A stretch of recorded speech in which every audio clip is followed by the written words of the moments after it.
North St. Louis, Missouri, Selma, Alabama, Memphis, Tennessee, Chicago, Illinois, Jackson, Mississippi, Detroit, Michigan, Minneapolis, Minnesota, Boston, Massachusetts, Atlanta, Georgia, Seattle, Washington, also Portland, Oregon, and also New Orleans, Louisiana, and also Kansas City, Missouri, home for the FEMA World Cup soccer matches this summer in Kansas City.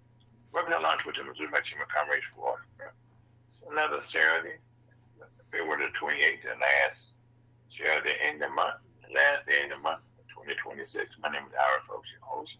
Create along with Elder Allen Lau, Scott Owens, Denise Busby, and also Mr. Chucky Bolton. And right now we are broadcasting live on Ferguson USA, HotTalkRadio.com, Facebook, Twitch, and YouTube. And we're broadcasting from beautiful Ferguson. That's not true. We work in Woodson Terrace, That's in North St. Louis County and also St. Louis City, and also from Warner, Missouri. First of all, we want to say thank you so much for making us a part of your weekend. Going to the Missouri Chamber of Commerce since 2015. Every Saturday, without fail, we've been able to come into your homes since 2015. We want to say thank you so much. And if you missed today's show or missed parts of today's show, we can be heard again every Sunday and Wednesdays, same times between 1 and 3 p.m. on these same platforms. So right now, we just take the minutes for your weekend since 2015. God, that's a long time, brother. Long time. And also, Scott, how you doing today, sir? I'm too blessed to be distressed.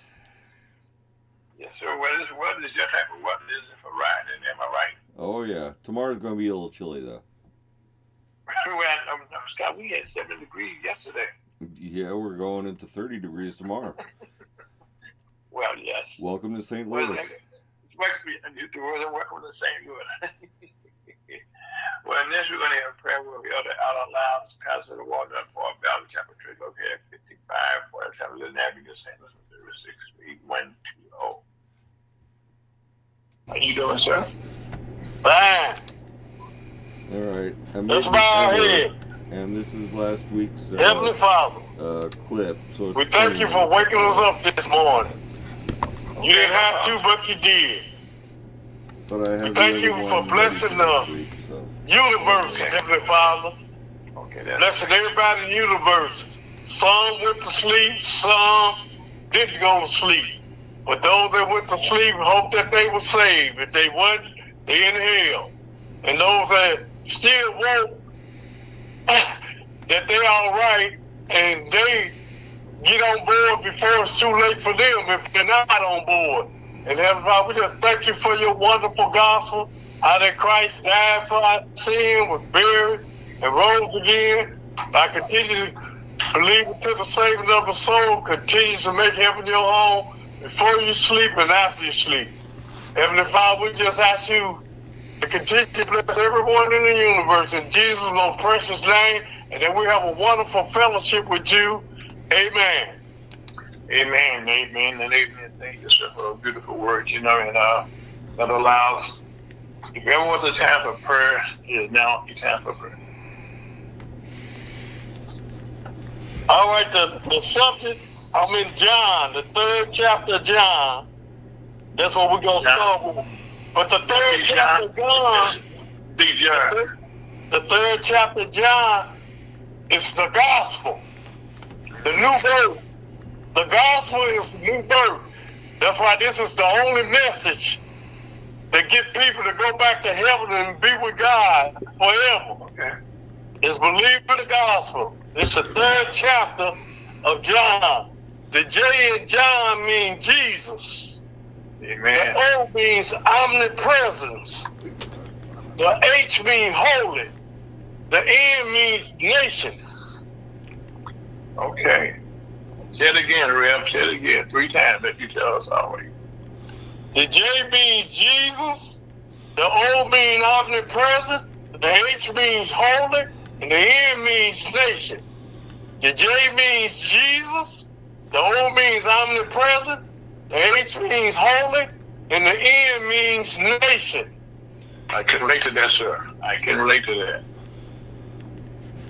The 3rd chapter of John, in the little 4th title said, Jesus and Nicodemus, the new birth, compared with verse 3. There was a man of the Pharisees named Nicodemus, a ruler of the Jews. The same came to Jesus by night and said unto him, Rabbi, we know that thou art a teacher come from God. For no man can do these miracles that thou doest except God be with him.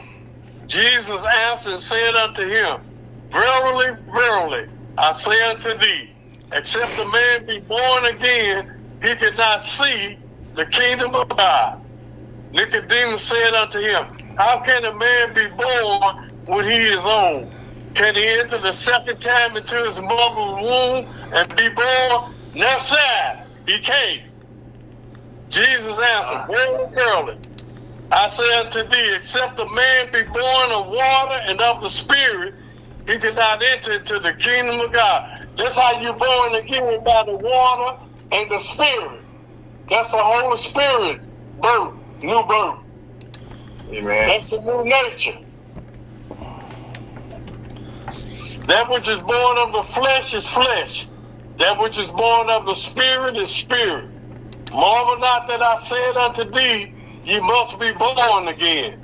The wind bloweth where it listeth, and thou hearest the sound thereof, but canst not tell whence it cometh, and whither it goeth. So is everyone that is born of the Spirit. Nicodemus answered and said unto him, How can these things be? Jesus answered and said unto him, Art thou a master of Israel, and knowest not these things? The reason why they didn't know about the gospel, because they weren't saying of the gospel. They were talking everything but the gospel, and that's why people are so confused in the churches today. They said they think that the water baptism saved them. The water baptism, if you go down in the water, not believing Christ's death, burial, and resurrection, you're going to die and go to hell. But if you go down there believing, then you pass from death into life before you sleep and after you sleep. Verily, verily, I say unto thee, we speak that we do know, and testify that we have seen, and you receive not our witness. If I have told you earthly things, and you believe not, how should you believe if I tell you of heavenly things? And no man hath ascended up to heaven, but he that came down from heaven, even the Son of Man which is in heaven. And as Moses lifted up the serpent in the wilderness, even so must the Son of Man be lifted up, that whosoever believeth in him should not perish but have eternal life. For God so loved the world that he gave his only begotten Son, whosoever believeth in him should not perish but have everlasting life. The gospel. For God sent not his Son into the world to condemn the world, but that the world through him might be saved. He that believeth on him is not condemned, but he that believeth not is condemned already, because he had not believed in the name of the only begotten Son of God. And You're breaking up a little bit, Brother Allen. Huh? You're breaking up a little bit. Okay, I'm too close to the mic then. Probably. All right, how am I now? Sounds a little better. Doing great. Okay, and this is a condemnation that light is coming to the world. Men love darkness rather than light, because their deeds were evil. For everyone that doeth evil hated the light. These are coming to the light, that his deeds should be reproved. But he that doeth truth cometh to the light, his deeds may be made manifest, that they are wrong in God. After these things came Jesus and his disciples in the land of Judea. There he tarried with them and baptized. And John also was baptized in Aenon, near to Salem, because there was much water there. And they came and were baptized. but John was not yet cast into prison. There arose a question between some of John's disciples and the Jews about purifying. And they came unto John, said unto him, Rabbi, he that was with thee beyond Jordan. Okay, I read this small favor, okay? When we just had to review what Christ is just was talking about here, okay? We're talking about the light. You breaking up. You breaking up. Yep. Well, we have some technical difficulties today early in the program. Well, let's take a small break and reconnect. All right. That'll work. All right, ladies and gentlemen, we'll be right back. Thank you so much, and welcome to Ferguson, USA Hot Talk Radio, talking with the Missouri Black Chamber of Commerce.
Welcome back to Lunch at Missouri Black Chamber of Commerce. We have this technical break there, but right now we are reading from John, the 3rd chapter, and Elder Lounge was in the process of doing explaining the message that Christ was giving us here before he began to baptize. So, Rev, tell us about reintroduce people to what Nicodemus, where we are here. We in verse 25. Okay, We just left from verse. I'll read 24 again. But John was not yet cast into prison.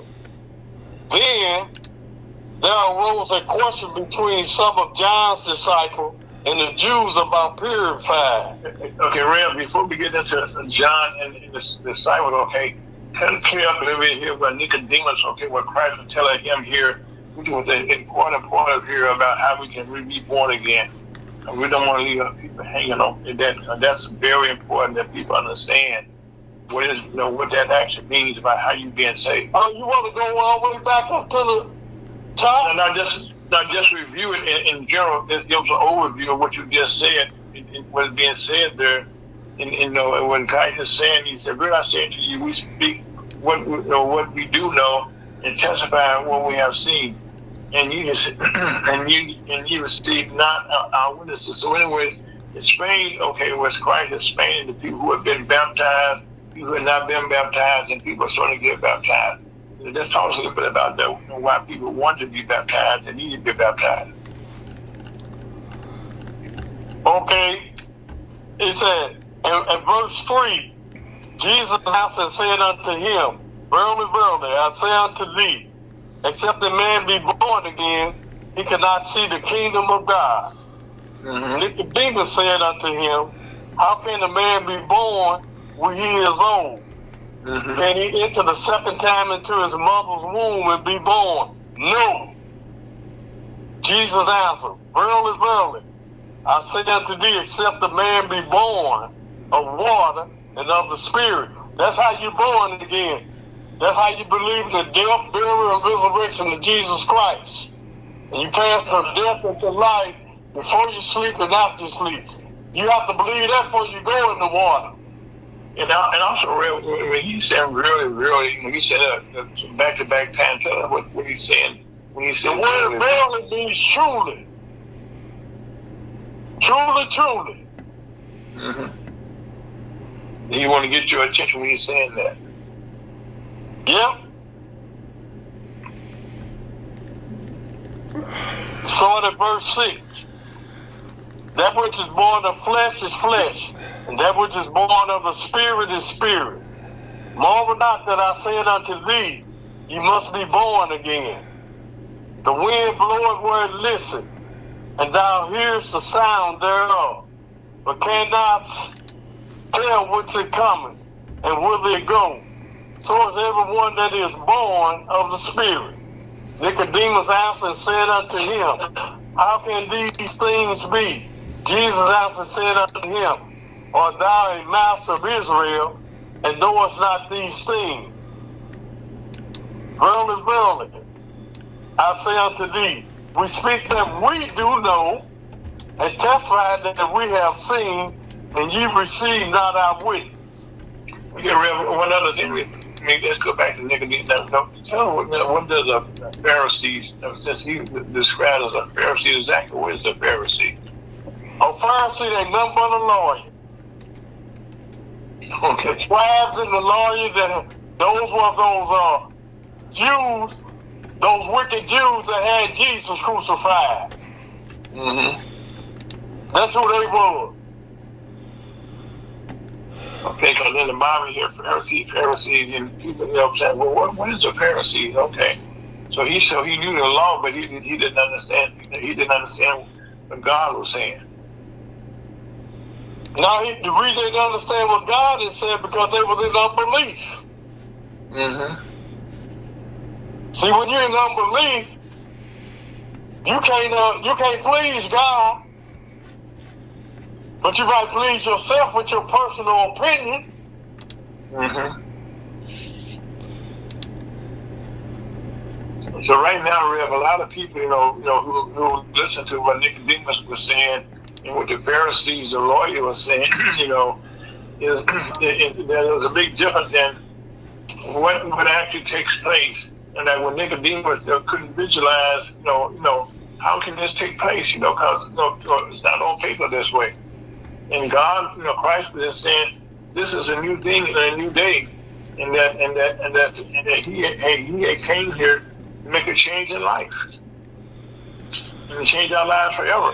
We had to understand what he was doing, and nobody wanted to listen to him. The reason why Nicodemus was a master of Israel, but Nicodemus cannot talk what he don't know. Right. So that's why he came that way, because he didn't know. And that's what they do in the churches. They keep the gospel hidden to the people. Why is that? That's why people say, I get baptized, I'm saved. I'm saved by going in the water. No, you're not. You got to believe the gospel before you go in the water. Water don't save. Belief saves. Jesus Christ, death, burial, and resurrection. That's what saves you from going up in hell. You go out in the water with devil and can come with the devil. Okay. Okay, so you continue. Go ahead, sir. If I have told you earthly things and you believe,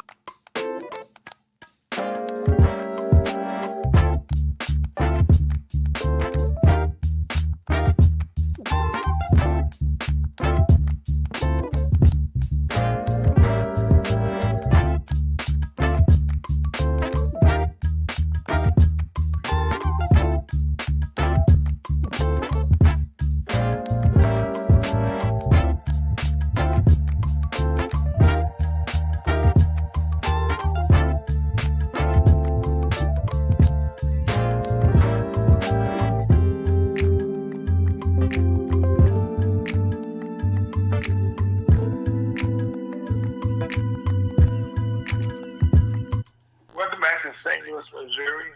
Nothing to Missouri that you are coming from a beautiful, beautiful Saturday afternoon. Matter of fact, we were just saying it's 70 yesterday, 6 days, snow tomorrow.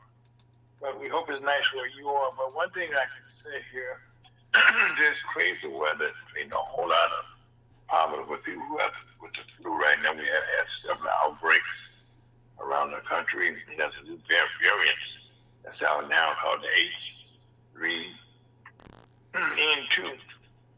And this is creating a whole lot of a high hospitalization over 4 million people have been affected by this. It's also affecting the children, and also with this new outbreak, you can't just take your jacket off and take your coat off and just you gotta carry a sweater or something, because like as sure as we have this conversation, here in St. Louis, but on the East Coast, guys been hit with snow and snow and snow and snow. So, but we normally get that, but now you have it, so that's the thing around my way. But it begins one thing, that our weather is unpredictable, and right now, we're going to the weekend here in St. Louis, looking for some snow. There's dropping the temperatures naturally, but right now we can be careful and make sure you wash your hands and do the things that you need to do to keep your family clean. But also, more important than the flu outbreak, this measles is getting real crazy. Matter of fact, in the last 2 months, we have seen it jump from 0 almost 2 or 3 cases now to over 2,200, over 1,100 cases. And this is taking place in a lot of college campuses, where somebody goes home, somebody at home is not vaccinated. So right now, vaccination for this measles is so important. I mean, we say you can go to your doctors and get your vaccination, or you go to your health clinics, local health clinics, health department stuff, and get vaccination there.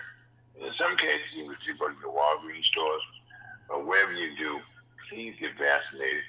Right now, our director has said that CDC that says that we don't need the vaccination. Well, that is not be proven to be actually true right now. Matter of fact, one of the people he's trying to get approved now before Congress will not be approved, because she's running into some headaches because she didn't have the proper identification.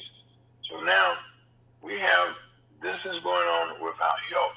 Health is so important to all of us. So again, do your own research. But first of all, get your vaccination. And we always say COVID-19 is not too far away also. And there's a new variant from COVID-19 that's out coming out here. It's called NV1.8.1. And this is from the Omicron family of COVID.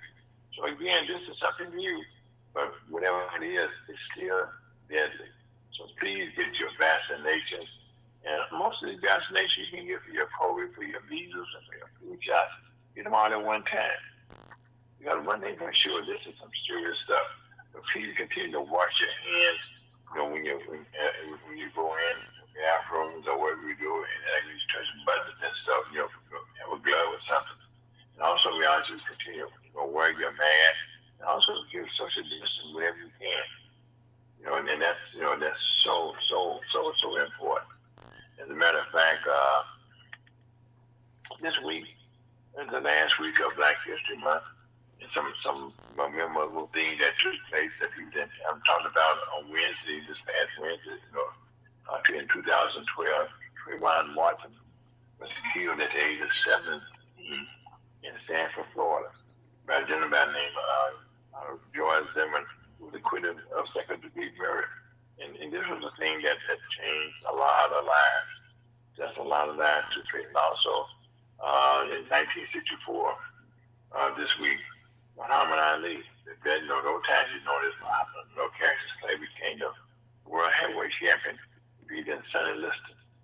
And also, we happen to say that Muhammad Ali became a world figure around the world. And now a lot of things that are taking place in Black History Month that people not even aware of. We know here in St. Louis, Annie Malone is a lady that was one of the first millionaires in the country, black millionaires in the country.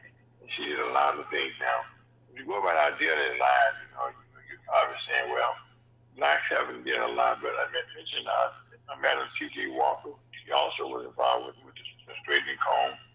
And all of that. That was back in 1905. Then it's something that we all come accustomed. I need now this thing called a typewriter.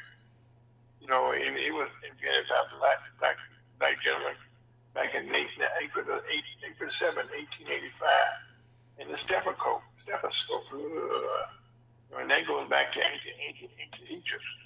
Something else that we got away from, we used to use pencil sharpeners that was invented by a black man.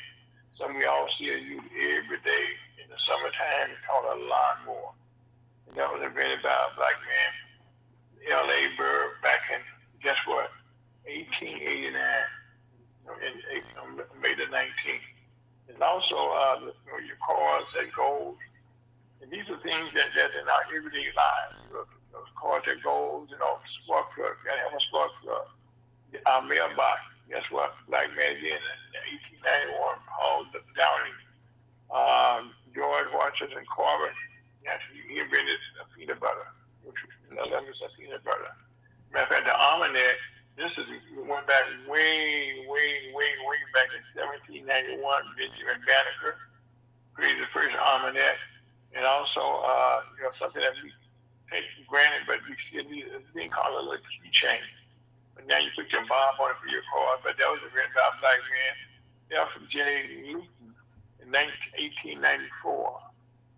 And also, this is something that we all have to have nowadays. We all heard about the motor, the car and all that stuff. I was talking about this before, but the gentleman that actually invented the motor was Frederick M. Jones, June the 27th, 1939. And also, something you cannot do without, in your everyday lives, is your refrigerator. Well, that was invented by the black man, June 14, 1891, by James Grant. And, this is something that we all be dead. I'm just going to say to you about this one, Scott, the traffic light. And people run them like crazy, but that was invented by a black man back in 1923, Jared Morgan. And the iron board, which is kind of out of resistance, but Sarah Boone did that back in 1887 in July, on the 30th of December.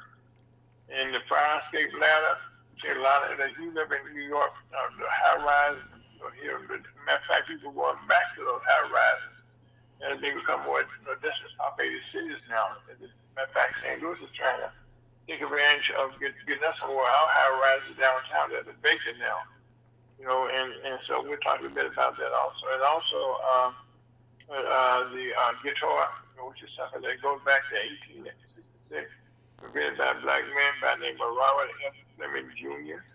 And something that to make those tall buildings accessible to everyone was the elevator. And that was done by the name of Alexander Mills. And right now we don't need this, but air conditioning unit was invented. So the fountain pen by a gentleman by W.P. Purvis. Oh, by the way, Frederick M. Jones invented the elevator in the air conditioning unit. And also the electric light bulb, not electricity, okay, but the light bulb itself. Louis Lattimore, that was March the 21st, 1882. And this is something, that the golf tee, if you're a golf player, and the small page there, well, that came about black man in 1899 by the name of T. Grant. And also the hand stamp that sometimes people still use those now, and the clothes dryer. Matter of fact, Mr. Rivers also did that also. And in the cellular phone, which we all have become used to, it goes back to 1971, Henry T. Sampson. Those are just some of the things that black people have created, and this is Black History Month. So we ask you as the month winds down, do your own little research, okay, for your family, for your kids. That's for your own information, okay? Black that did a lot of stuff that's been a part of our lifestyle. And he make things great for us. That's a good thing. And also, excuse me, this time of year we all had the sinus, going back and forth in this area. But also something that's real big taking place that walked away from buying time, the Warner Brothers discovery, and so this is kind of a big situation, and so right now, Paramount, all of that they got so far, well, they, technically speaking, have won the bidding war. Now that's going to change the way we watch TV, way we watch movies for a long, long time. So we should see how that comes about. Matter of fact, the deal may not be approved by the FCC, but right now, where the FCC is now, I think it will be approved. But that's why it used to be in cases like this. Okay. And also the Supreme Court ruled on Tuesday. This is something that affects everybody here. That the United States Post Office cannot be sued by Americans, even when employees deliberately refuse to deliver your mail. By a 5-1 vote, the Justice Department ruled against a Texas landowner, Melvin Cohen, who alleged her mail was intentionally held for 2 years. Now, Ms. Cohen is black, claims racial prejudice played a role in Postal Employees Act. This is not good. So right now, to tell that's no things you can do. And also the FedEx sued the United States government Monday. The latest coming to do a refund on what it paid in tariff sent by President Donald Trump last year after the Supreme ruled in favor of that. This last week, about the tariffs. Well, they had filed a lawsuit in the court back, in the Court of International Trade to recoup costs from illegal tariffs, including Costco, also in their business development. And actually, most of these were filed prior to this taking place. Another something that's really, really, really affecting a lot of people. When we talk about AI, we don't know exactly how AI is affecting our everyday lives.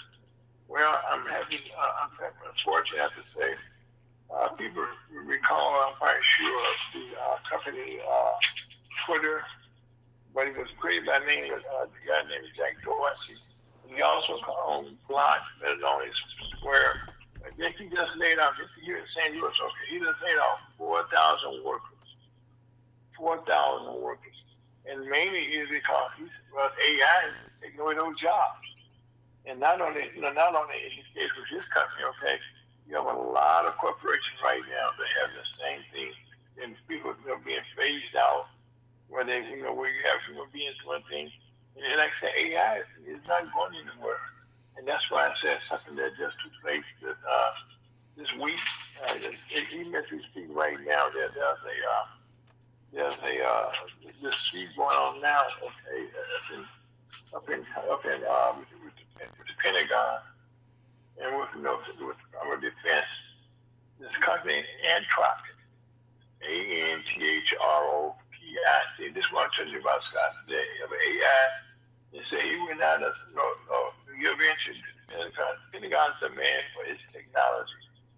President Donald Trump said Friday, you order all federal agents to phase out the use of Anthropic technology, and the company publicly dispute with the Pentagon over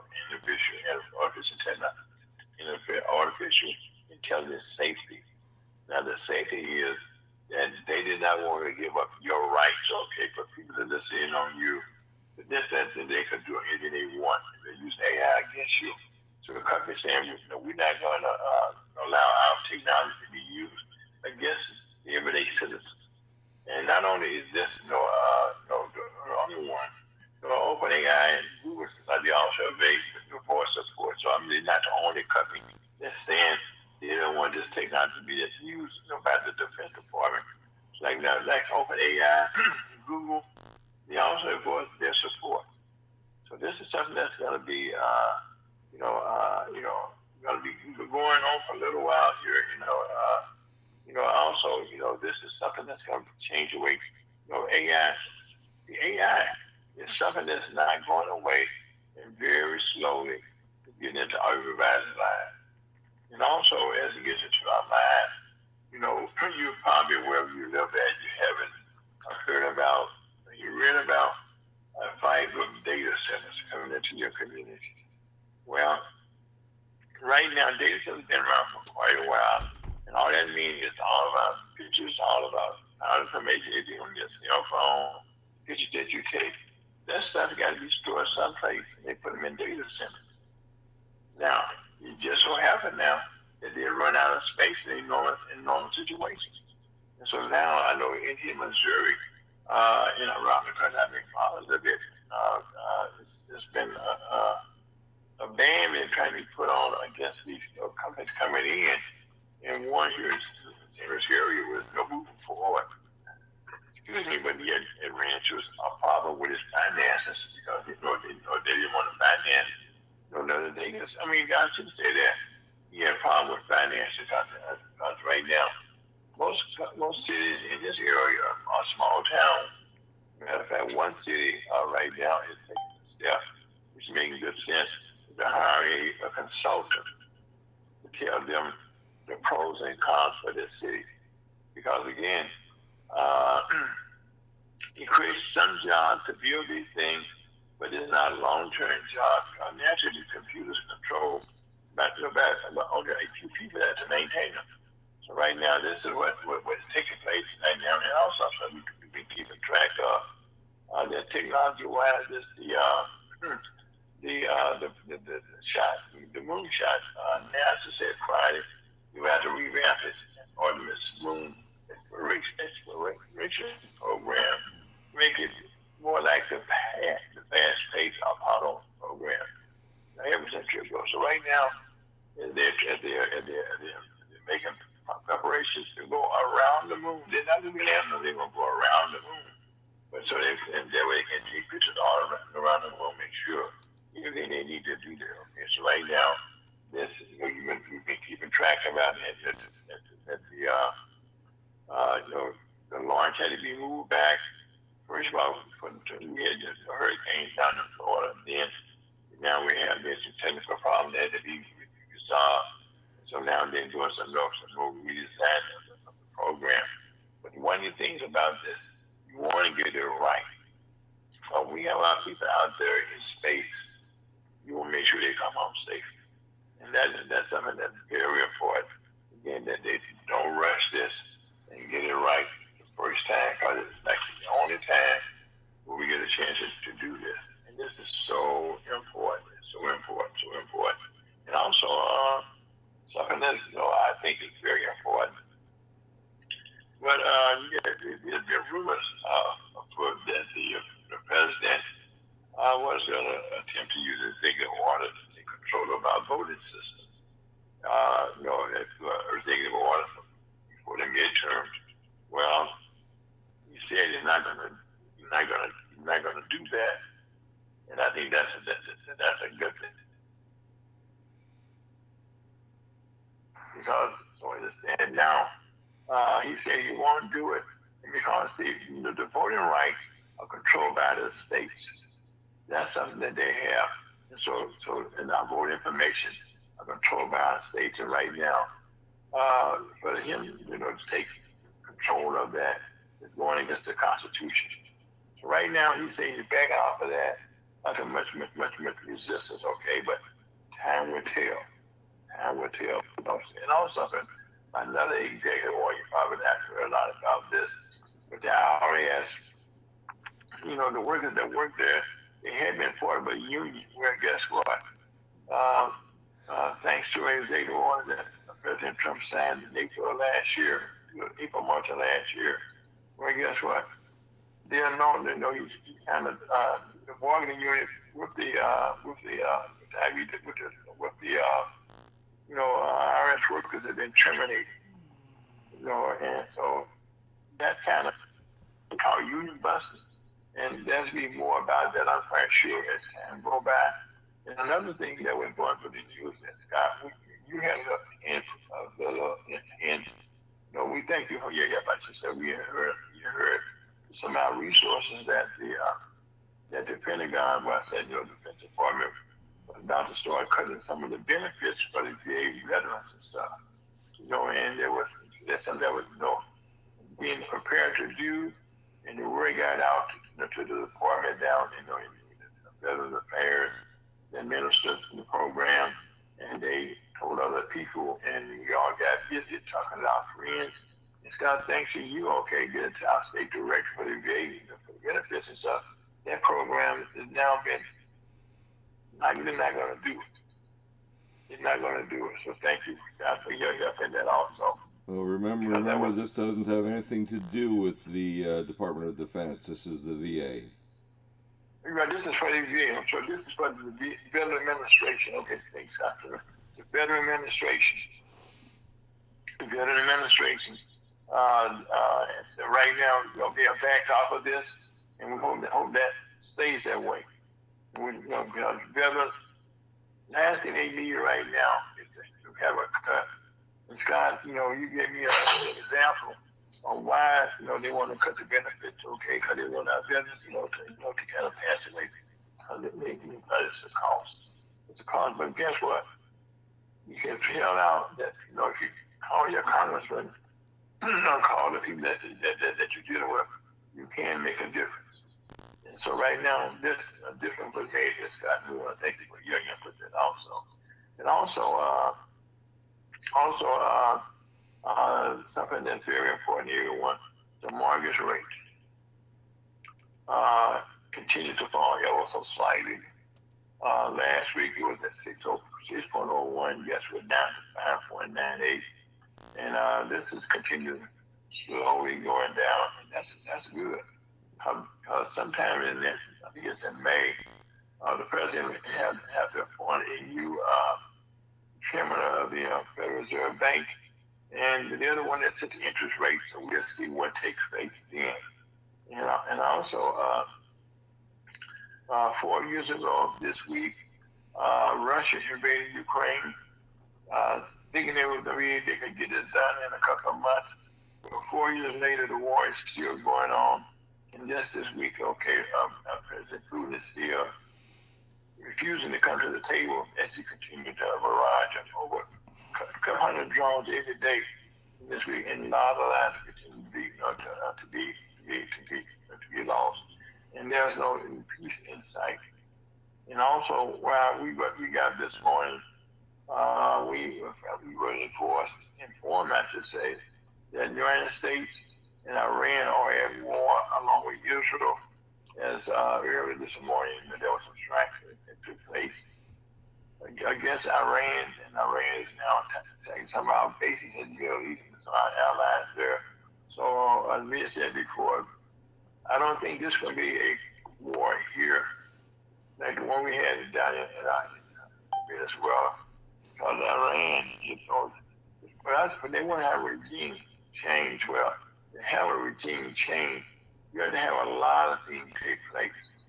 And right now, the Ayatollah, I think he's old of age, like we all are. And I think that he he's solidified himself. Ira, can I say something? Sure, go ahead, Scott. I just want to remind you that only Congress has the ability to declare war, but we are doing military strikes. That's a different thing. Okay, tell the difference, Scott. Well, the difference is that unless Congress declares it a war, it's not a war. It's like Vietnam. It was never declared a war. Right. It's just you're right. It's not a war, so I take that back. We're not at war, okay? We just had a military strike this morning against Iran. Well, it's also being supported by Israel and Saudi Arabia. And Saudi Arabia. So we want to take that, okay, right. So right now we give it here in St. Louis. we want to say that we ask for your prayers because in St. Louis City and County, murder rates continue to increase. Matter of fact, one thing is blatant that the most of the NAACP chapter is found for investigation to a man that was found inside of a Union Station, the metro station. They took him to the floor, took him out, put him on a bench, in the city, and left the man to die. So right now, this is going to be an ongoing thing. We had video of this, and also right now we're saying murder rates continue to increase in St. Louis. That's a good example there. So it's carjacking. My name is Aaron. Put this along to the Mexico. I'm going to be right back with our very Mrs. Jesse, Dr. Coffee Wright. Take it out here.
Coverage on the beautiful Saturday afternoon on Ferguson USA HotTalkRadio.com, Facebook, YouTube, and Twitch.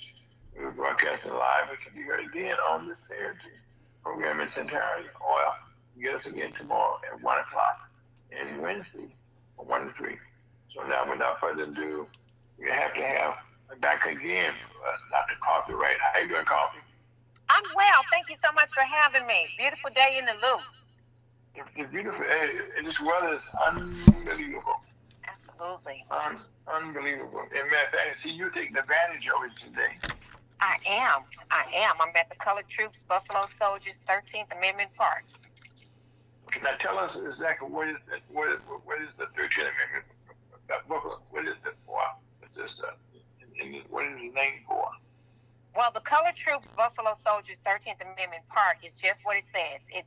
It's a park dedicated to the colored troops, the U.S. colored troop soldiers. It's honoring them, all 300,000 plus. It was over 250,000 black men, and it was a lot of black women who pretend to be black men that joined the Civil War. It's also... Let's talk about that, okay, how the black women pretended to be men to get to want to fight, okay, in the war. Mm-hmm. I mean, and they made a difference.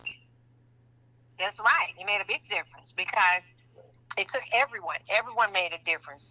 The runaway slaves, the free men, the women pretending to be men, and the white soldiers who were already battling. Because again, this was the white boys from the north against the white boys from the south, and there was no black people in this war. And unfortunately, the white boys from the north were losing. And so Harry Tubman, Frederick Douglass, Martin Delany, Sojourner Truth, all of them convinced John Brown, the white guy. They convinced Abraham Lincoln, hey, if you want to win this, you better can go ahead and let the slaves, the enslaved black men or enslaved Africans, get in this war as well as the free men. And guess what? You know, the incentive was, if we win, if you win the war, then free the slaves. But that was a heck of an incentive. And they said, hey, when they heard that, they was like, hey, we ain't got to be slaves no more. No more picking cotton. No more master. Say what? Hey. Well, they had a great incentive, which was their freedom. You know, and that changed the whole war altogether. The entire trajectory. Because the South was winning. Them white boys from the South was pretty tough, you know. It was just yeah, they wasn't no joke. Were fighting. No, they were entrenched, okay.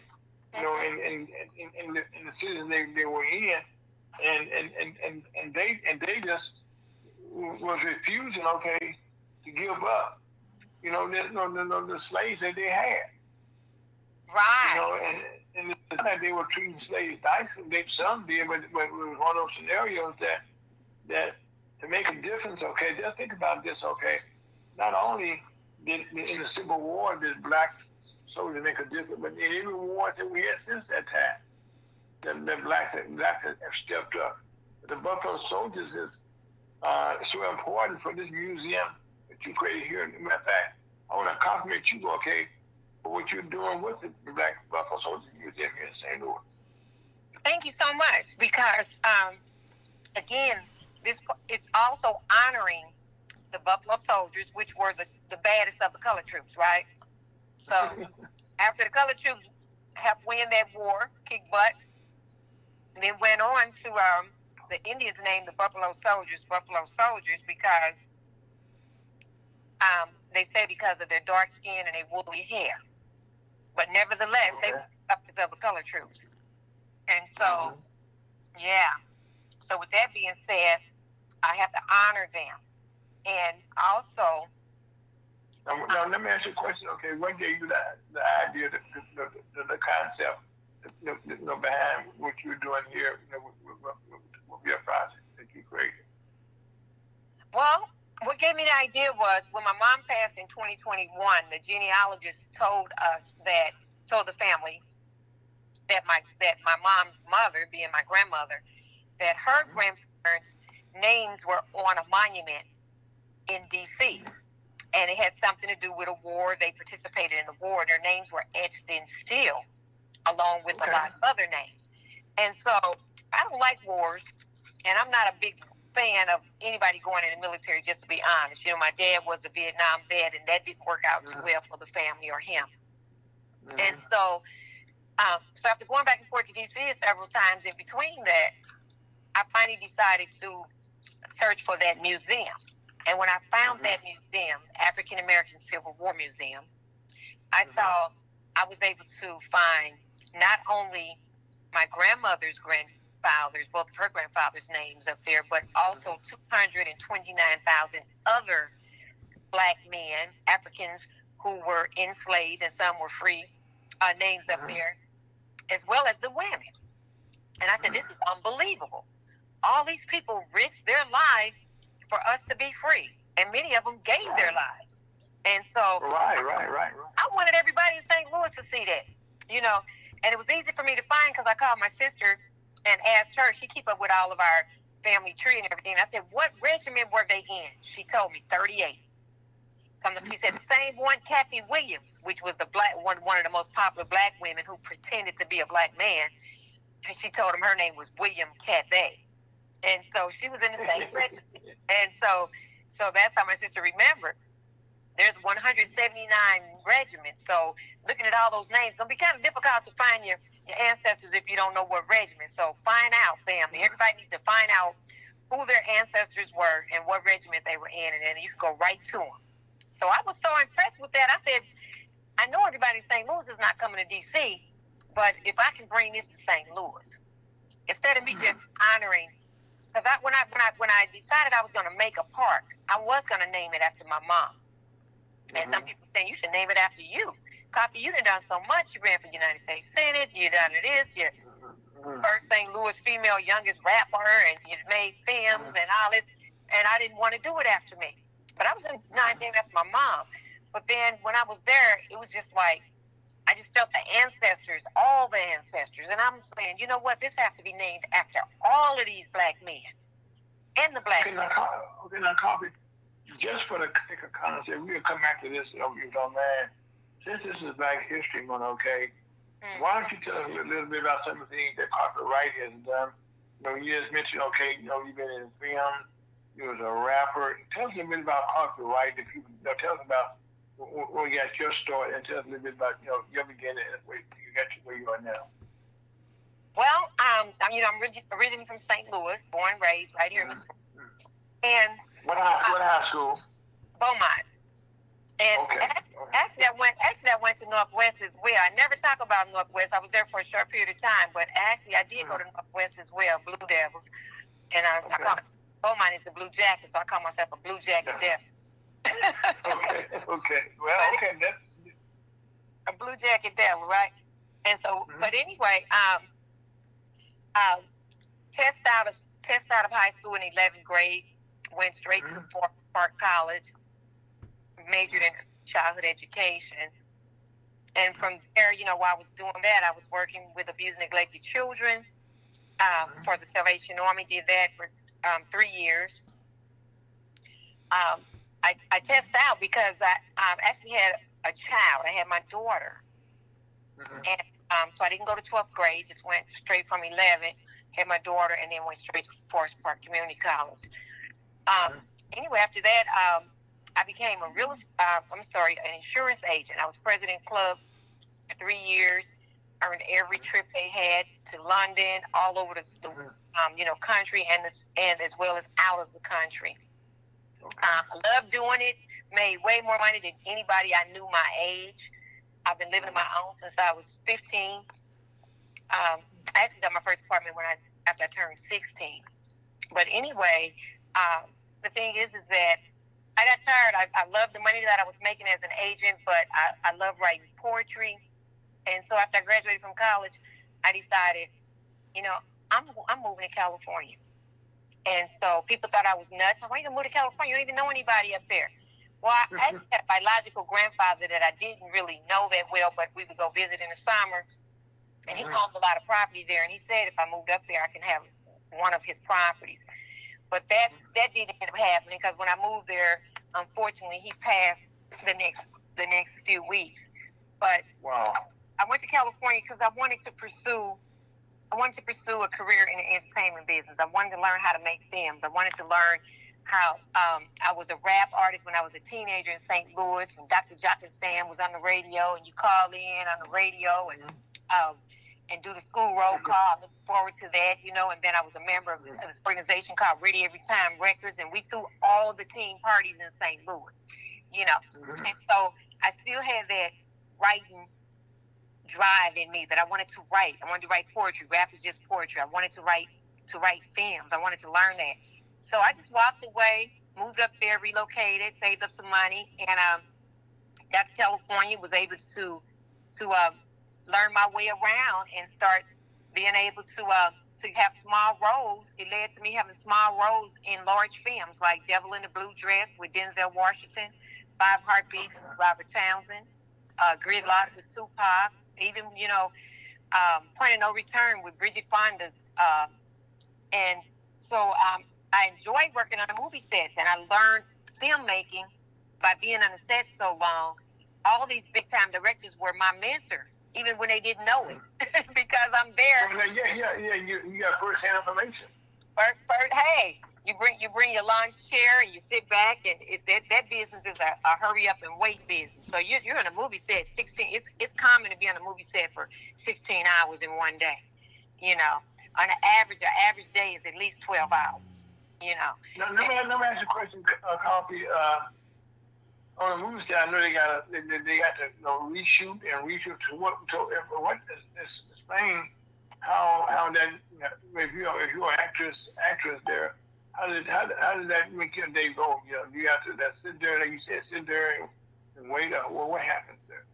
Yeah, I mean, what really takes time is the crew setting up. You know, they got to get the lighting right, and and everything has to be in order. And like you say, you know, they reshooting scenes, and of course, you know, it's not a lot of one-shot wonders. So it's take one, take 10, take 20, you know. And so, but you're learning. You see what it takes to make it happen. You see all the different positions and that it, you know, camera angles, and you just learn so much. You know, I did it pretty much every day. And in between time, I bought me a bomb pop truck, which was a mail truck. I hand painted it. My sister and I both bought one. We hand painted it, and we drove around selling anything we could sell off of ice cream trucks, from bottles of water to pool massages, and of course ice cream. Wait. Okay, so on the set, people were hungry. You know, I guess you saw a need there, but they couldn't leave. They couldn't leave, so they were. Yeah, we didn't do it on the set because the set had plenty of food. They had craft service. They have craft service, so it's craft service tables where you're eating all day, and then they have catering. So they fed us well. Okay. And I'm a union actor, so unfortunately, the union people ate different a lot from the non-union, and I didn't think that was fair.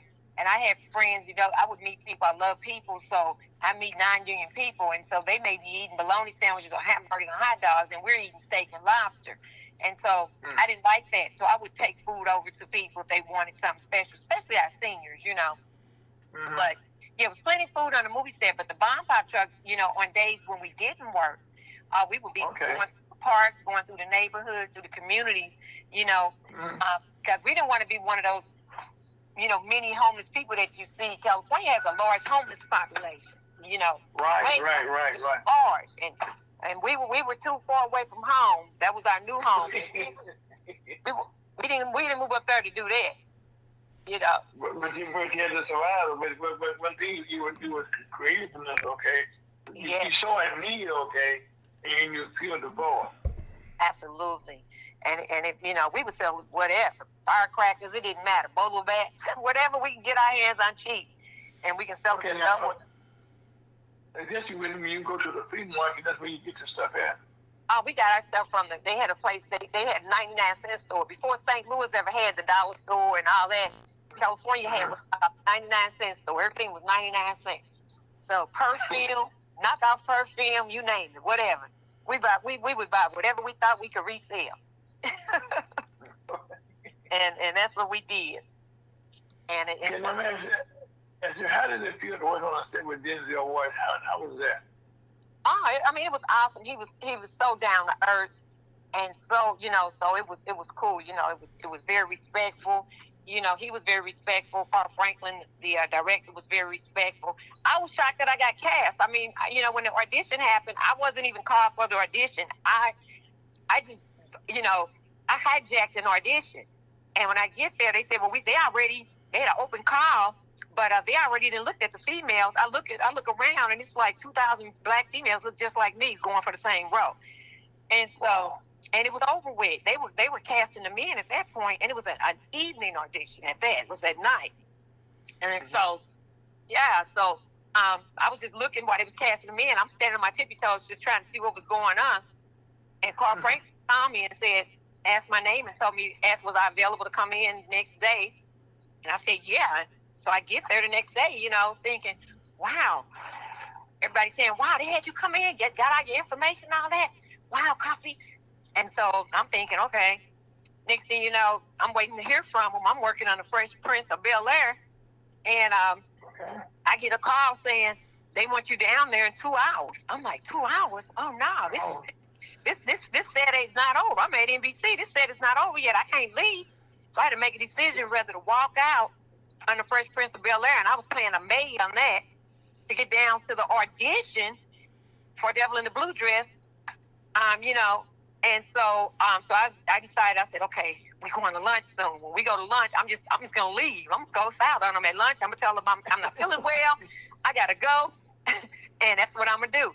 But I didn't have to because the director of Fresh Prince liked what we did. He said, that's a wrap. Okay, you did a great job. I played a maid. And you know, and all I had to do was laugh and lean on the back of the couch, laugh and say, "Can I have one more?" They had us being, you know, playing like it was a party and we had been drinking, and so anyway, he wrapped us in time. I was able to go straight to that other audition, you know, And ain't gone good. Ain't gone good. Ain't gone good. God is good, because we always kept a spare outfit in the trunk of your car. You keep certain things, extra makeups, a dress that doesn't have to be ironed, and spare makeup and all that. But anyway, bottom line, I get there, and again, there goes about 200 women that look just like me. So how do they pick? And everybody's staring at the script. They call them sides. So we're staring at the sides like it's Chinese arithmetic, and the secretary tell me they out of sides. So I don't know what I'm supposed to say. So I'm like, are they crazy? They're gonna call me down here for an audition, but they ran out of paper. So one lady said, look, she said, you can read mine. And when I read it, all this paperwork, two sheets of paper, and guess what the magic words was? Guess what the lines were? Hey, easy. Are you kidding me? All this paperwork, and all you have to say is, hey, easy. That's what they want you to say for the audition. Hey, easy. So I thought but two words, and it's considered a principal role, and union actors, but hey, easy. So when I thought it was a joke. And so when it was my turn to go in, I asked them, is there any particular way you want me to say this? They said, no, I just say it 3 times. So I decided to say it 3 different ways. And by the time I made it home, they told me I had the wrong. Okay, let me ask you a question, okay? While you on the set, okay, are you on the payroll, with your union actors? Yes, absolutely. Yeah, once. As long as you're on the set. Long as you're on the set.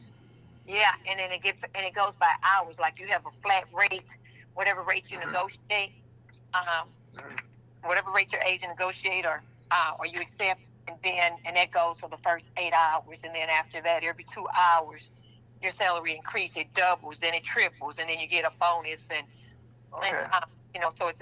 so no one makes the same amount,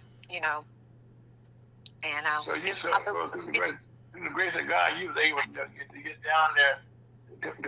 Was this a Bel Air union job also? Yes, it was. Yeah, it was called a day player, so it was just for that one day, and so again, it was a small role. When you have a small role with just a few lines, or if you're featured, then so there was definitely a union job. And so, but you know what I like best? I like the non-union jobs because I would have larger roles. And they say it's no such thing as a big role and a small role, but I would have more lines in a non-union film, and you have more freedom, Even in Devil and Blue. You said more freedom. Was that good? Explain that to us, okay? So that we haven't been on a set before. Well, for instance, in a non-union film, say you're a waitress, and in a union film, they may only, because of time's sake, they cut so much and everything, and so they may say you may be just to walk up to the person, and you don't even ask them what's their order. You walk up to them, and then they tell you, I'll have a some, and you notice that in movies that the main actors would just speak first, or the waitress may say, "Can I take your order?" And that's it. Well, in a non-union film, the waitress, will come up to you. Hey, how y'all doing? You want, may I have, they say, they give the order. Okay, would you like this? And what that, it's more dialogue, and more natural. It's natural for a waitress to say, may I take your order? But a lot of times in union film, they won't. The actor would just go ahead and speak for time's sake, Yeah. And so. But anyway, so now you're on set with Denzel Washington, and you got beyond, you were blessed to get the right word to say. Right. Which it ended up being, hey, easy, you looking good, baby. It extended. So if you go for popcorn, you will miss me. Okay. Don't blink or go for popcorn. You got to put in, go to YouTube and go straight to our scene. Put in Denzel Washington name first. And then put Coffee Wright, Devil in the Blue Dress. And then you'll see that scene. And don't go for popcorn. Wow. Yeah. And I still how did that make you feel to be in something like that? It was a blessing because, when you're out there that's what you're hoping and praying to be able to be cast in something that your family to see that will be legend. And so I appreciate him. When we were in the same hairstyling trailer, and they were shaving him and doing his hair at the same time. They was doing my hair, and the other, yeah. And so we were sitting right next to each other, and he was just an awesome guy, And so got a chance to meet pretty much everybody on throughout the different movies that I've had the opportunity to work on. Arsenio Hall, met Eddie Murphy. I auditioned for him. Just everybody. Red Fox, Richard Pryor, all of them in different movies. Della Reese. So I just pretty much met everyone that I. No, you had a pretty good career. I mean, for somebody, I'm really okay. I mean, just naming some of the people that you work with, okay, when they became in contact with, to be associated with those people, okay. You had put that, over so far. I think I've been counting over 8 different legendary people, okay, that you work with. Thank you. Yeah, I did. I feel blessed to have worked with, and not only the black actors, but white actors as well. But I still, I love the filmmaking, and that's when I start making my films, making my poems turn into movies, and for movies, putting them in film festivals. I wrote a film called Killing Me Softly, and it was accepted at the New York Film Center as well as the Okay. Now, where did you shoot that movie at? We shot it in California, but I'm so attached to St. Louis. It's my hometown that I wanted to make it look like St. Louis. So we spoke as though it was in St. Louis, and I had a license plate for my car that I drove up to California from years back. California. So we had put the St. Louis license plate on the back of one of the vehicles and made sure that was shown. Okay. But the cameraman kind of blew it in. If you look closely in one scene, you'll see a palm tree when we at a park, and St. Louis just don't have the palm trees. No.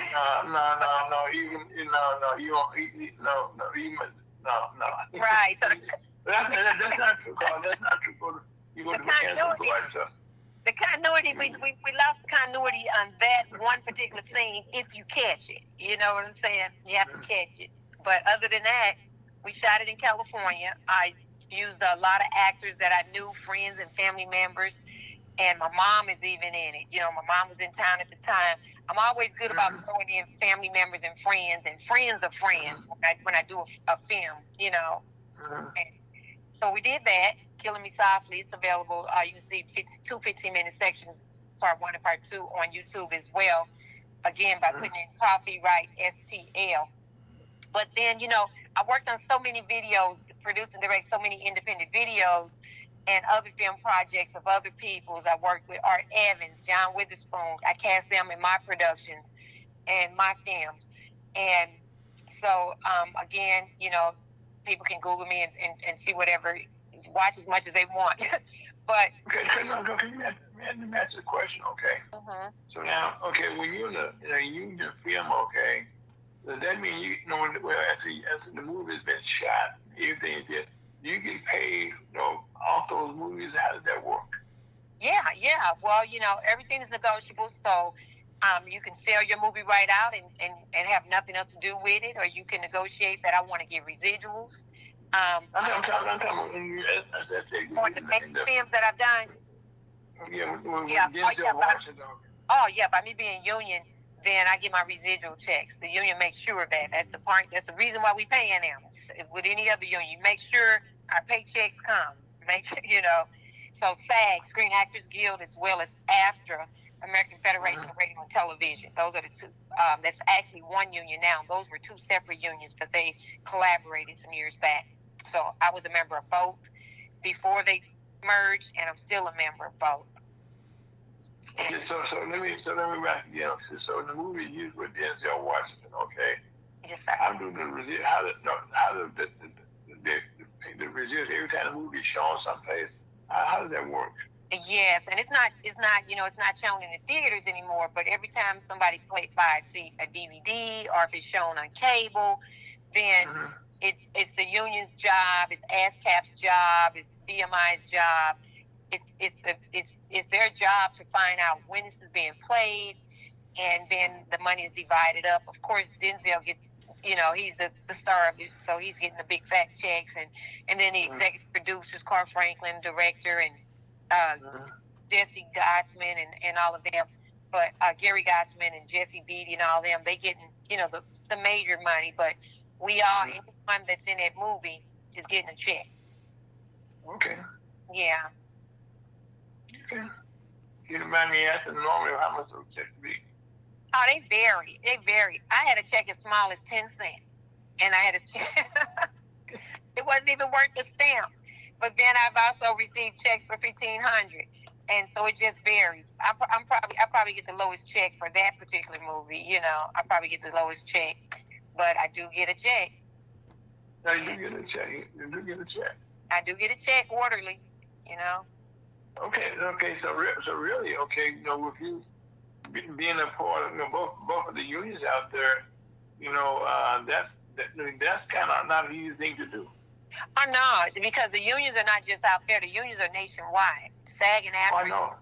Yeah, and the thing is that it's a catch-22 because you can't get in a union unless you've had a speaking role in a major film. But you can't have a speaking role in a major film unless you're in the union.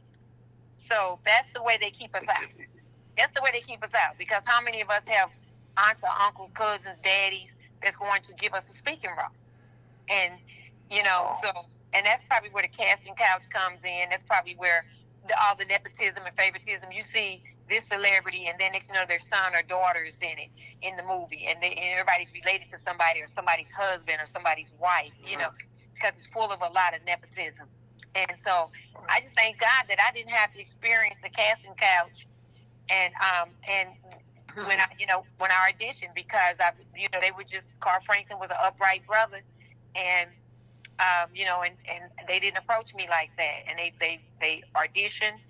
The casting director was a black lady named Vicki Thomas, and it was just about their business, And so since I came from St. Louis, people thought I was country, And so I couldn't win for losing. Go to California and say, oh, she sound country. And then you in St. Louis, you're in California long enough, I come back to St. Louis, they say she proper. Give me a break. Okay. So they you have to laugh, okay, about the Southern accent is what they called it. Worked fine for Devil in the Blue Dress, because they felt like I had a Southern accent. No, okay. What was your role? How did that role come about? That you were in that role. Well, for those who've read the book Devil in the Blue Dress, I played the character Rita Cook, and so, once they edited it down, like I said, all I'm saying is, "Hey, Easy, you looking good, baby," and that's about all my part was in there, because the main focus wasn't on me. But Rita Cook was somebody who had a relationship with Denzel, who was a little less than, we just call a streetwalker or whatever, a lady of the evening or whatever. And so, that was the role, And I also had the opportunity to meet the writer of all the Devil in the Blue Dress and all these different, I forget his name, I can't think of his name right now, slipping my brain. But anyway, I've met him several times. And he's awesome writer. But anyway, so it was just so many movies. I did that for some years. I can't even remember every film I worked on. Films that come up and people say, "Oh, I saw you in this film last night," or L.A. Riot. That was a movie directed by Mario Van Peebles and his dad Melvin, and that was on the Rodney King story before the Mike Brown incident, had ever taken place. Right. And I got cast in there, and I had several scenes in there, and that's where I met. In the one, oh wow, on the one by Rodney King. Yeah, it's called L.A. Riot. And right. Yeah, that's where I met Cicely Tyson, and I'm in the scene. I get to rob her liquor store. She owned the liquor store in the hood, and me and a couple other hoodlums went in and was still in her stock right in front of her face, And then it was a scene where Matt Perry from 90210, where he was a police officer, and we gathered around him, and he just pulled out his gun and shot one of us dead. So that was foul. And those type of things were happening really during the Rodney King. So that movie, L.A. Riot, that was another memorable film in my eyes, and I still get residuals from that as well. But I enjoyed working in the film industry. But I wanted to bring Hollywood to St. Louis. So I came back. I bought a studio here, and I bought a warehouse here and turned it into a studio, and I still have it. It's never been open to the public because, we don't have enough security where we feel comfortable to let people in and out. Oliver Saint also had a studio, over in that. Yes, that was the first studio I ever recorded in when I was 14. Oliver Saint. It went over to the public. Neither this. It was like a private studio. Private studio, right? It was walking distance from my house. I grew up on Margaretta, and the studio was on Angela Ridge, other side of Taylor, and I grew up at Margaretta and Red. And so he around the corner. I grew up on Lexington in the 4100 block. Cause you go right there, Taylor Avenue, and you go down a little bit, and you're right at the studio. Right at the studio. You might have been in there when I was recording. First time I walked in there. No. I didn't. I never had a chance to go in. Okay, I knew it was there. Okay, because I didn't get into the. I got into the radio part. I didn't get into the movie part. Okay. I didn't have the opportunity, to be involved. But I was around people who had, who I read the sports in those days also. So I was on the entertainment side, on that side, where we were the entertainers, like Teddy, like people like that, Right. Like, what's his name, Mays, and, people like that. I utmost respect for Regal Sports. We used to go down there and get our tickets. I was going out. Right. I was in the 8th grade, had no business going to see Isley Brothers, Mays, Parliament. Yeah, right. That amazing. Yes, y'all would be backstage, okay? Right. My role with Regal Sports, okay, was that, when some of it was that Mr. Agnew, Mr. Massey, and all of them, okay, what we would do before the concerts, we would go to Regal Sports, we go out back there, okay, and we get the money to go down to the opera house, the auditorium, wherever we just want to be in. And what happened, it blew my mind the first time I ever did it, okay? And Mr. Marshall rode with me, and Mr. Agnew rode with a guy, in charge of security, okay? And named Donnie. Donnie said, Aaron, stay close to me, okay? And we were supposed to right there at Compton and with the Olive there, right? Yeah. Mm-hmm. And so what happened? He said, follow me, okay? Coffee. We went up 100 miles an hour, straight down to the opera house. Well, and because he had, we were carrying over $107,000 of money. Wow. And we would go to the stage door, and then we'd go backstage there and sit up the briefcases, and then that's when all of the managers would come in there to get their money. Before they were, they wanted cash money. Wow. In those days, before they went on stage, and so a person would have to, come in there with their money belt, and I remember with the independent grass, and all how big they were. They all wanted cash before they went on air. I mean, not on air, I'm sorry, we went on stage. Really? Yeah, and so once I did all that, okay, then I could just wander around, okay, and, mingle with the entertainers, okay, like Larry Graham, Graham at the stage, you remember him, the Isaac Brothers, and Brendan Person and stuff, I could go down the list. I did again, his manager, and it was like that, like you, okay. I had to be in the right place at the right time. Then when Regal Sports, I was on the side that everybody wish they could be on, looking at the audience, okay. And I could just, now we'd be backstage watching the concerts. So later on in life, okay, it felt funny me buying a ticket to go to a concert. Right. I know. Exactly. I understand that because you used to get in free all the time. We used to buy the least expensive tickets, and my sister and I, and we would, buy balcony tickets, but we would be on the bottom floor, front row, and then we would try to always get backstage. I knew, what was it, Ron O.J. and right. Yeah. Remember those guys? KTZ, right? All of them, right? Yeah. Yeah. Randy O.J., his brother or his uncle, Nate Perkin, their little nephew, Nate Perkin, was my friend. And so when we ended up moving, we lived right next door to Randy. And so if I can get in the kill, then I would be able to get backstage and taking pictures with. And these were grown men, the Isley brothers and all that. But it was just just to be back there and be able to get autographs and photos, But I never thought about it. As a matter of fact, I know one of the biggest shows we did was at the Checker Dome. I was very impressed. That he was so funny. In those days, Jim Gates was we had tickets. People. Well, what happened before a concert? We had to go around and pick up all the money from all the outlets that sold tickets, right? And that would give us the money that we needed to pay the artists, right? So Jim Gates had a Rolls Royce in those days, and he was responsible for picking up the money on the east side. Well, Jim Gates was late coming down there with the money.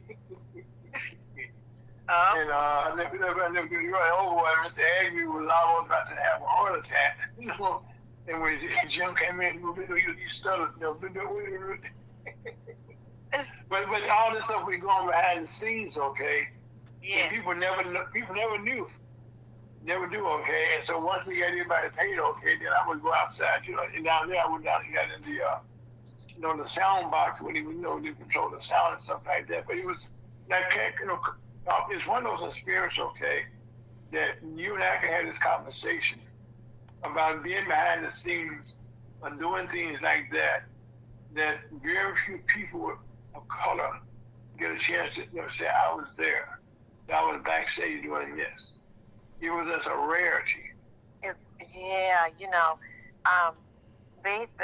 The guy named DJ G Wiz, I don't know if you're familiar with him, but he did a documentary called Background Check. We had the screening last Sunday, and he gathered all the rappers, DJs, and dancers from back in the day, from starting in '79, I believe he started, and he had interviewed us through the years, and he put that on. He showed the documentary of it, and it was just amazing. But that's what in '76. That's when I did my first radio show. So he got to get you. I don't know how he missed you because he has the people you named, and so he couldn't get everybody. But I gotta let him know you missed somebody. You missed them because you had your own radio station, right? Right. At that time I was with KBDY FM. And matter of fact, that's where I told the story last week. One day. That I ended up going down to the station because of Jesse Jackson. He been put to rest this weekend. He came to St. Louis for a rally for Congressman Clay, and it was being sponsored by the Coalition of Black Trade Unions, and some other people. And I was for the coalition, and so as it turned out, I was on stage with all of them. Congressman Clay. Judge Banks, Benny going, all those heavyweights. Ira, it has to be a documentary just done on you because you have done so much, and people have told me so much about what you've done. Johnson Lancaster was excited, told me, I interviewed him. I got a chance to interview him. He said you was the first, because of you, that was his first opportunity to get in a radio station and go behind the scenes and learn so much about radio. And how you were general manager of a radio station and all of that, and man, I'm waiting on the documentary about you. You got to make sure that happens. You have to make sure. I was talking to a friend of mine, Deneen Busby, and she's part of our staff here, team here, and we were saying that when you're radio, okay, you don't think about what you just did. You work on your next project you were doing in California, okay?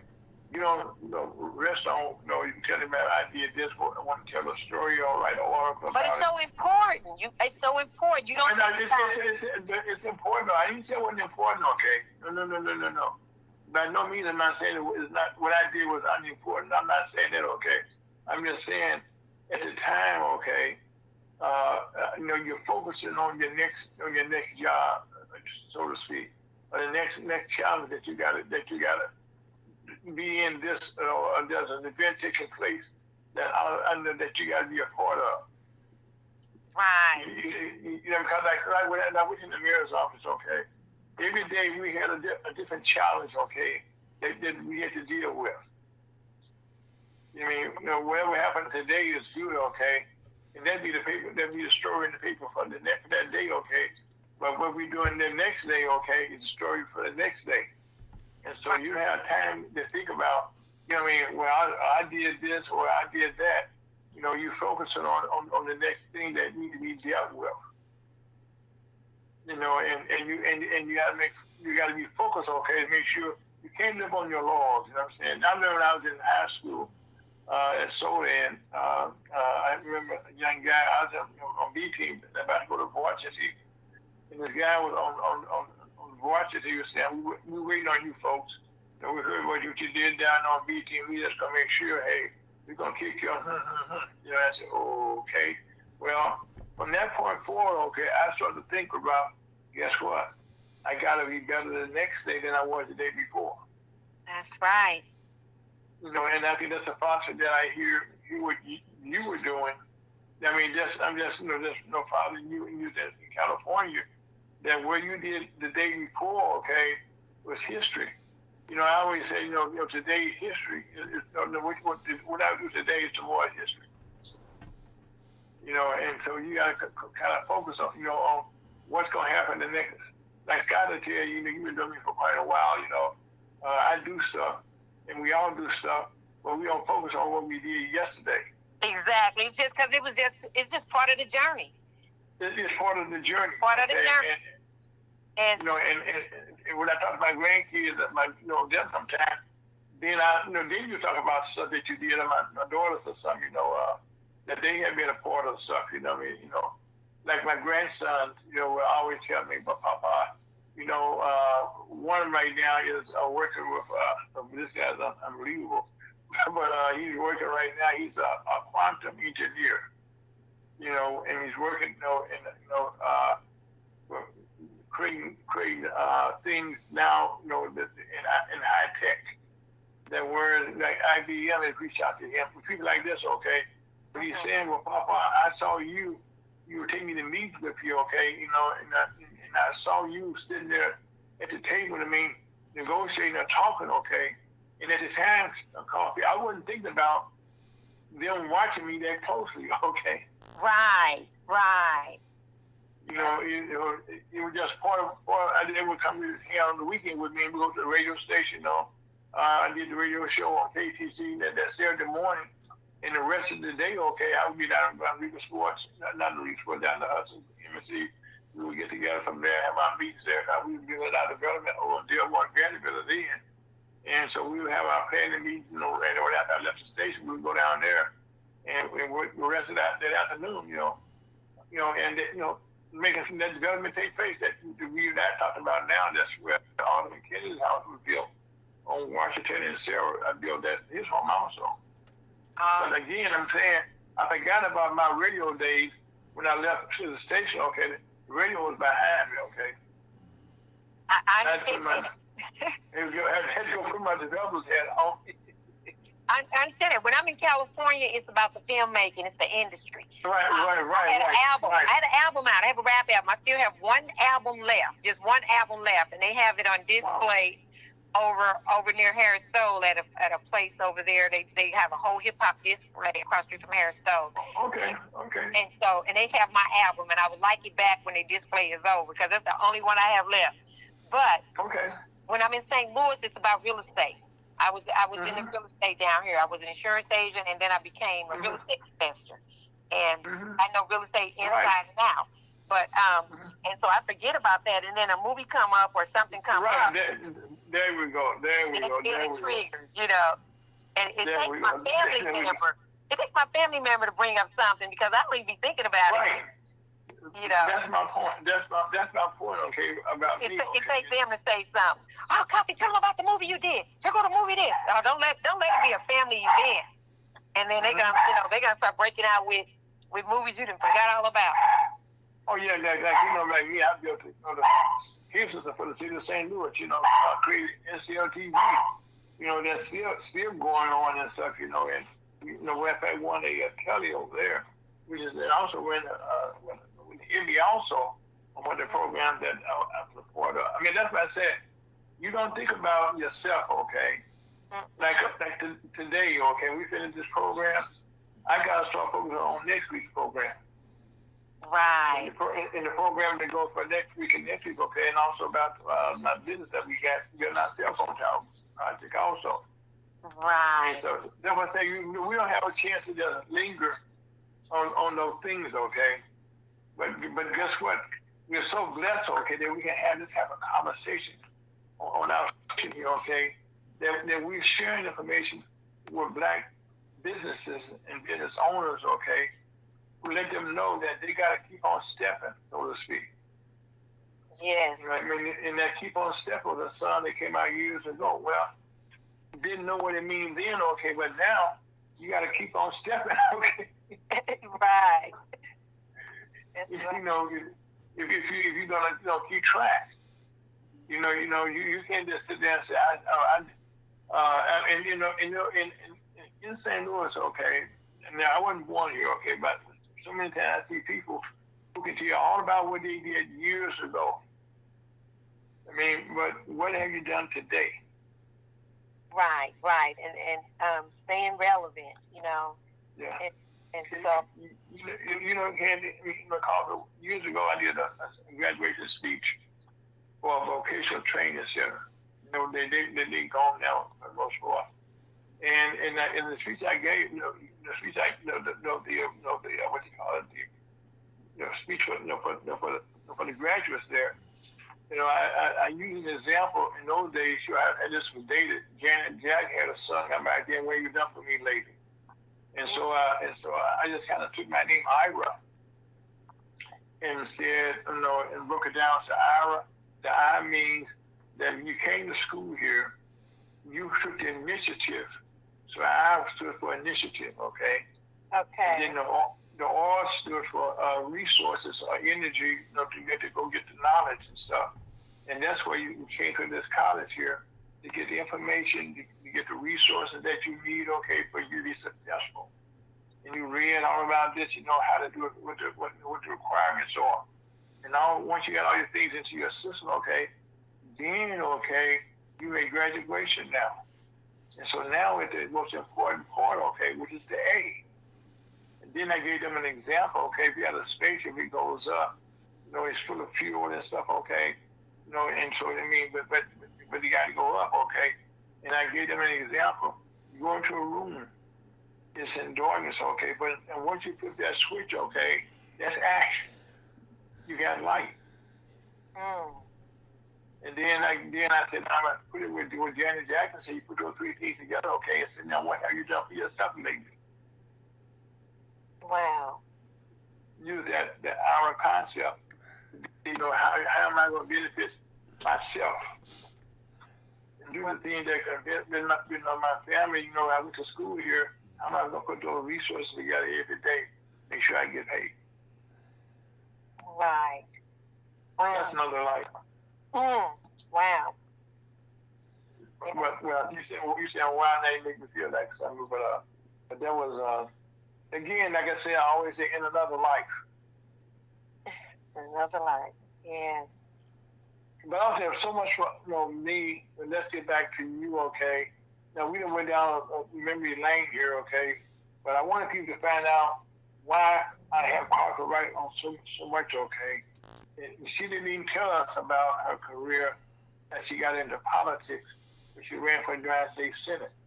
But she went up against a lady that was a Bush, Harris. What would I call Bush? She's the heir to the Bush money. Yes. Millions of dollars, okay. Billionaire, the billionaire. We get this billionaire, okay, and you came in third in that campaign. I was tying third, and then he passed me up with a few votes. So I actually technically came in fourth, but it was about it was 27 people I think in the race, and it was a lot of people in the race. It was a good run, and more importantly, I was said to have inspired 8 other African Americans to run for United States, just in Missouri alone. And then also Zaki Baruti, he's the one who asked me to run in the first place. And so Zaki challenged blacks to run all over the country. And so that was the record number where had never been that many black or African Americans run for United States Senate ever. And so that was in 2022. But in 2018, when I ran against Claire McCaskill, I came in second place on the Democratic Party. And it was, I forget how many people was in the race, and it was 20-something people in the race, but I came in second place. And again, Claire had millions. And she's a millionaire too. Oh, absolutely. My budget was less than $5,000. But no. Claire McCaskill's husband is a multi-millionaire developer. Okay, so they had the money. They had the money. They had the money. We didn't, but we had the challenge. Okay. We had the challenge. But see, Coffee, it's the determination of people vote for people, okay, that look like them, not necessarily the color, okay, but people that down earth people, okay. You had what we call a people campaign. And a people campaign is much more effective than a money campaign. Because when people can see you, hustling out there every day, and I ran campaigns, for people, and every day your strategy changes, or you meet new people every day. You're going into new neighborhoods. Like you was going across the state, you in Johnson, Lancaster. Well, you guys are all over the state. Oh, we hit every people in the world, you sleep in Walmart lots, okay? I mean, I know the stories. Okay? Oh, right. That is so true. I mean, Lancaster was my campaign manager in the second campaign. And like you said, we slept in cars on Walmart lots. We slept at the Quick Trip gas station. We wasn't in no $100 hotels. Every dime that we got. But you got to see, those are the things, okay, that you outworked all the rest of the people. Thank you. I mean, and those are the things, okay, that why I have Coffee come on, because it's these experiences, okay, that now, okay, we see now why she's so in love and so determined now about this Buffalo Soldier situation here. And I've been procrastinating, but I got a friend of mine that worked with the Buffalo Soldier out in Kansas. He's one of the members out there, his family has. And we have on the program, I've been on the program many times, so his wife, Candace, but I'm still trying to get you guys together. And we can tie your museum into the one out there, the big museum, as I call it. That's where Colin Powell came down out there. And Wayne told a story, okay, how Colin Powell came down there and got involved and gave them national recognition, okay. Colin Powell went there and said, hey, this story got to be told. Wow. The story got to be told. And Wayne helped tell the story, okay. And something that he did. And so that's why I said, see, what we do as blacks, and not just black, but people individually, you got to connect your resources to other resources. Yes. And when we do that, okay, being okay, we can say, I worked all I could today, the Bible tells you work while the sun is shining. Yes. You do all that you can do, okay? You know, the Bible tells us that do all that you can do the best that you can do. Mm-hmm. And right now, as I look at coffee, you do the best that you can do, and you're so you're so unselfish, okay, about working with people. Thank you. You know, and that's the thing. You know, you're a humble person, and you know, when you come on here, I had to force it out, like for the hen's teeth, okay. To ring out about what you did in Hollywood. Thank you. Thank you so much. And what you did in Hollywood, I don't know any black person that I know, okay, can say they have done all that you did, to be around these different actors, okay, to be part of both of the unions out there. They have still, they women, commentators, okay, that still can say, I get a royalty check coming to me. Not many blacks can say that. Well, I do. They can verify it. You know, as a matter of fact. Yeah. My dues are due. My dues are due. Right. You're right. You paid your dues, okay. You know what I'm saying? You know, and now you reap the rewards. Reap the rewards, and you know, I'm still paying union dues, and I don't even do union gyms anymore.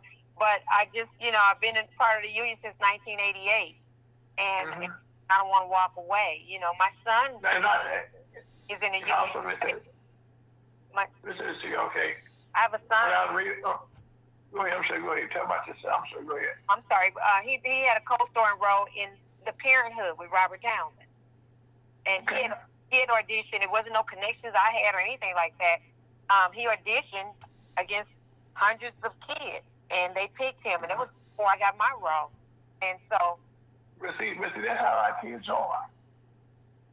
He watched what Mom was doing, and he learned, okay, from what you were doing. Wow, they watch you.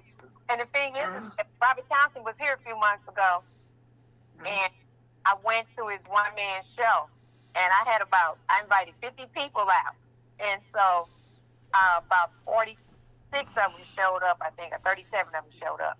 But anyway, I didn't think he would remember me because, he sees so many people. That was a long time. I worked on 5 Heartbeats. That was a long time ago, and when that movie came out, but he looked at me. I stood in line like everybody else to get a picture with him, an autograph. And when my turn came up, he looked at me and shook his head and said no, and I shook my head and said yes, and then he just grabbed me and hugged me and kind of spin me around. Well, see, it's those things, okay, that you have paid your dues, okay. And that you meet again, it's those people that you'd be surprised how those big stars, okay, remember we call our little itty bitty people. Who we are, because but they recall who they the people left a good impression on them. He remembered me, and he spin me around and took all kind of pictures with me and everything, and how did that make you feel? It felt great because I didn't think he remembered me. My part was small. I played Eddie King's mother's friend, and so in an audience scene where everybody was booing him, and I said boo my ass, sing it Eddie, sing, and he sung, and that was it. And if you went for popcorn, you would miss me. And so, but he didn't. He remembered you. He remembered me, and so it was nice because I had so many people out there, just to go and support him. I said St. Louis got to, show him some love and support, and so that's the way. Let's get to that. Yeah, we got to talk about the Buffalo Soldier Project now. So I just wanted people to know about you, okay? While I have you on, okay, while you're so important to our community, and the things that you're continuously doing now on this Buffalo Soldier Project, okay, this is something, okay, I'm going to tell people, as you want to tell them, okay, this is something that you almost have self-funded your own self. Yes, absolutely. I mean, this is not what somebody said with coffee, here's some money for you. I mean, here's a couple of $100,000 to go do this. I wish. Okay. But I'm saying, that hadn't been the case. You made this thing take place. So right now we talking about what's in St. Louis right now. We don't got a couple minutes left here. Tell us now about the project right quick again. This project is meant to be also a tourist attraction. When people come to St. Louis, I don't care what bad you heard about us, I want you to know that our ancestors lived right here on these grounds where the Colored Troop Buffalo Soldiers 13th Amendment Park sit. They lived right here. They ate, slept, was medicated. Some of them died. They had give us a location. 4007 Cassup, right at the corner of Cassup and Warning. 4007. You can Google us, family. This is in the heart of Fairgrounds Park. Fairgrounds Park is where the Benton Barracks was located, and that's where the barracks for the colored troops, for the runaway slaves and the black free men that fought in the war. And Fairgrounds Park was double the size that you see it now. And we sit right in the middle. We're right here in the corner of Cassup and Warning, and the rest of Fairgrounds Park is gone. So we claiming it. We are where they lived. And so we have a statue of a buffalo 8 feet long, about 6-7 feet tall. We have a statue of an eagle with a 10 feet wingspan, and it's about 4 feet tall. We need help, family. We're asking any contractors, any carpenters, anybody. We need help to get this eagle up in the air. We need it 20 feet in the air, family, on a 20-foot column. This buffalo, we wanted at least 15 feet in the air. We have a bell from the 1800s, original bell, old church bell made at the Bell Company in Baltimore, who's responsible for making over 80% of the bells in this country. We have the bell. We ring it. It's the Freedom Bell. We ring it. For February is Black History Month. It's Freedom Month. The day, February 1st, is when the 13th Amendment was first signed, and we rung it then. And we also have a cannon with a 12-feet barrel. Wheels stand about 6 feet high, family, representing the white guy, John Brown, as well as his sons who lost their lives, were hung for trying to overthrow slavery, robbing, overthrowing. You were the abolitionist. Yeah, abolitionists, that's right. So we dedicate that to him, and as well as the black men and women who followed behind him in trying to overthrow slavery before the Civil War. And so these are the monuments that we have, and we're trying to raise funds to get a fence, to fence it in. And one of the ways we're doing that is allowing the public to be a part of this, allowing everybody. I can't put a brick with 300,000 soldiers' names on them. I can't do 300,000 bricks. So I'm letting you step in and get a brick with your own ancestors' name on it. Get your name on it. The great things that anybody has done to contribute towards our liberation, to move the needle forward, showing black people has done this. People has done this in the best interest of black people. If you're not black and you've done something in our best interest, get a brick with your name on it, and show, that you're on the right side of the fence. And so that money from the brick is going to pay for your brick, and any overflow goes towards our fence and our columns that we're purchasing to display these monuments and keep them safe. 5 minutes, Mr. Larry. Okay, good. Okay, how can a person participate? They want to make a donation, to the project themselves. They want to get a brick for themselves. Or just be a volunteer to help you out. How can they get it? Call me. I am accessible. Everybody know me. I am no secret. I'm Googleable. Or you can call me at area code 314-769-6067. 314. One more time. There you go. 314 is the area code. 769-6067. And again, you can Google me, family. Call me. No. One more time. 314-769-6067. And you can cash app me, Coffee Wright STL. You can cash app a donation. You can Zelle us a donation. Coffee Wright STL at Yahoo, family. Make sure the number match the name, because we don't want the money going to the wrong person. We got started trying to hijack. So the number is 314-769-6067. We can use all the volunteers.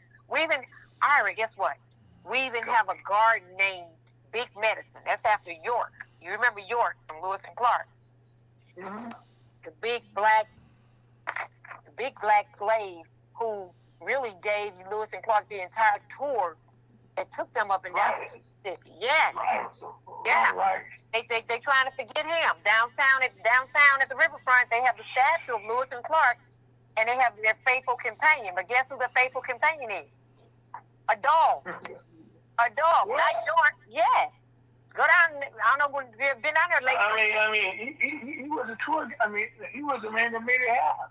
He's the man that made it happen. The Indians wouldn't allow Lewis and Clark on the grounds of Missouri if it wasn't for York. You know, they loved him. They looked at him as God. No. Yes, the faithful companion is a dog. It's Lewis Clark, and they holding a dog, and it says the faithful companion. No mention of York whatsoever on that statue down there at the riverfront. So we're naming our gardens called Big Medicine because York knew what herbs was healthy, what herbs. Well, he was Fort West. That's how he was raised. Okay. Okay. That's how he found out about all that. He was raised. That his family raised him. Most people back in those days, okay, they were raised to know what medicines to take. Yes. You know, they were the farmers. Right. They would have different gardens, okay. People would have different things they were raised, you know, and then because they knew, okay, these things were needed. Yes. You know, for them to survive. Absolutely. And so he, you know, they couldn't even eat. Lewis and Clark was sick as dogs, and they couldn't even survive. And he nursed them back to health. He shopped the food, did the hunting for them, and all of that. But no. Why people like me could come out here to nowhere and go anywhere without somebody out here being their guide, their tour, and take care of them. Exactly. So let's be realistic, okay? Realistically, you know. And so we're dedicating the garden. We named it York. We can name it Big Medicine, and I'm hoping one day we can raise enough money to get a statue of him and put it right there. You know, have a statue. I got some ideas. We always have ideas, but we don't get together to take it to the next level, okay? But you and I will be talking. Now listen to you. I got a couple of thoughts, okay, about how we can move those statues around also. Okay. Yes. Okay, because. Anyway, having said that, okay, the time is about to go. Give that number one more time. Area code 314-769-6067. Family, we need your help. We need everybody's help. If you want to be a gardener, you want to help with the garden, you want to help. If you just help hold the fence while we put it in the ground, you know, we can use all the. It's for real, family. It's a lot, you know, it's a lot of work, but we can do it, and because we have to set a date for the grand opening, you know, and the grand. Now, Aaron said that's copyright. My name is Aaron, folks. Like I said, two people did in D.C. and Birmingham Emergency came up. And guess what? This is my Christmas Chamber of Commerce on a beautiful Saturday afternoon on FergusonUSHotTalk.com. That was copyright. My name is Aaron. That's Scott. Thank you. Still touch again next week. Life is good. Be safe. Not too much about Chamber of Commerce on FergusonUSHotTalk.com. Talk to you again next week. Life is good.